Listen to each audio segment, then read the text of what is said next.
niat. Apa niatnya? Niatnya itu mengangkat hadas. Jadi itu niatnya mengangkat hadas. Hadas itu apa Ustadz? Hadas itu adalah satu perkara yang tidak terlihat namun bisa menghalangi sahnya sholat. Mohon maaf. Bisa enggak kita bedakan orang itu punya hadas atau enggak punya hadas? Bisa enggak? Enggak kelihatan tapi itu ada dan itu menghalangi sahnya sholat. Nah, wudhu kita itu niatnya mengangkat hadas. Pakai bahasa Arab Ustadz? Boleh.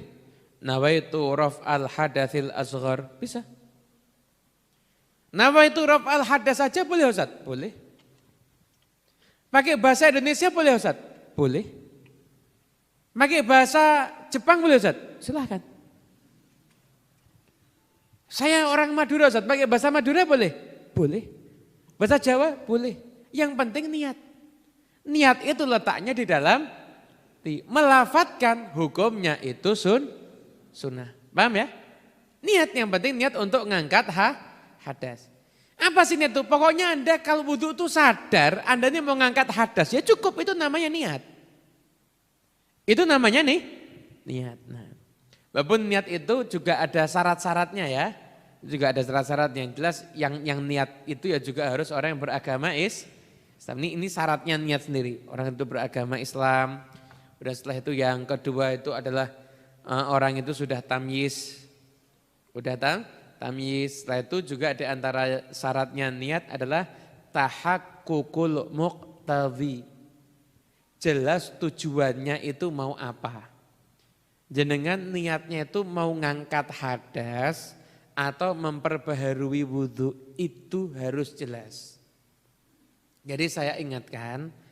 Tidak ada yang namanya wudhu jaga-jaga, itu enggak ada. Wudhu jaga-jaga itu enggak sah. Kenapa? Karena niatnya enggak jelas.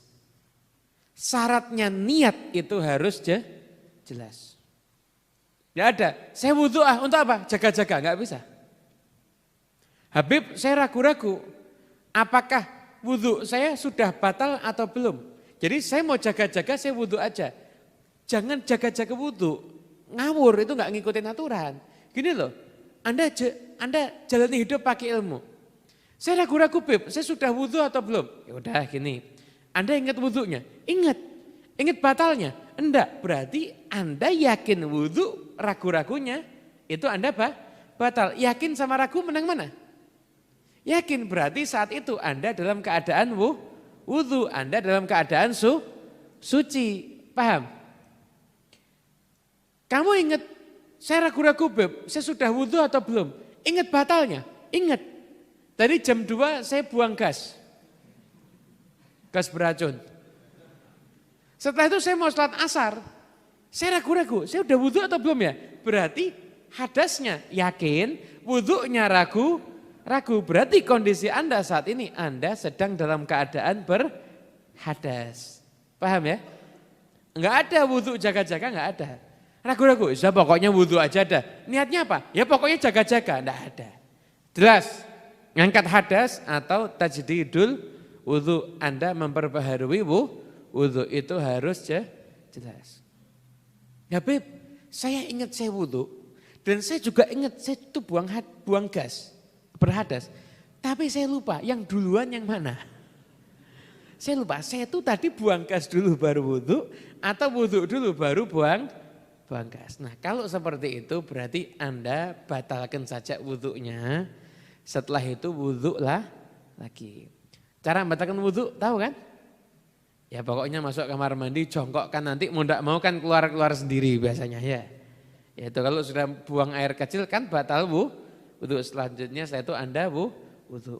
Habib saya udah ke kamar mandi tapi saya tetap enggak kebelet. Ya kan yang batal wudhu kan macam-macam, ya kan? Nyenggol yang bukan mahram. Jadi kalau Anda punya istri dan istri mau dijadikan korban untuk batal wudhu, ya disenggol aja istrinya. Jadi kan yakin sudah batal wudhu. Kalau belum beristri, jangan nyenggol perempuan lain, haram. Gimana? Ya diantaranya Tahu ya? Kalau tahu kan cara kepepet batal wudu, tahu kan? Tahu ya? Gak usah saya jelaskan lagi berarti ya. Atau dijelaskan? Biar yang nggak paham jadi paham. Ya pegang kemaluan dengan telapak tangan. Ya maaf ini ya namanya kajian ngaji fikih ini ya kadang-kadang harus vulgar karena kalau nggak vulgar nggak jelas. Makanya jadi ulama fikih resikonya begitu. Enak jadi ulama tasawuf enak, nggak bahas gini-gini enak. Ulama fikih itu harus bahas yang begini-begini. Jelas ya? Jadi tidak ada namanya niat jaga. Ya ini harus jelas wudhunya untuk apa. Paham masalah niat? Paham ya? Alhamdulillah.